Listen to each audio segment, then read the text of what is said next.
સ્થાનિક સ્વરાજની ચૂંટણી લઈને રાજનીતિ તેજ. ધોરાજીના ધારાસભ્યના દાવા પર લલિત વસોયાનો પલટવાર છે. મહેન્દ્ર પાટલિયાને માનસિક અસ્થિર ગણાવ્યા છે. ભાજપે કોંગ્રેસને નહીં આપને ઉમેદવાર આપ્યા. વસોવાનું આ કહેવું છે. મતદારોનું ધ્યાન ભટકાવવા વાહિયાત નિવેદન આપ્યું.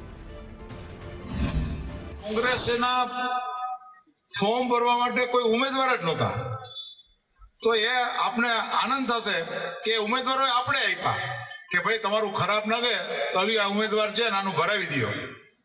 એનો મેન્ડેટ છે ને ઉમેદવારોએ કીધું, એ લોકોએ ફાડી નાખ્યા. આમ આદમી પાર્ટીના 2-3 જગ્યાએ એવું બન્યું કે મેન્ડેટ ફાડી નાખ્યા.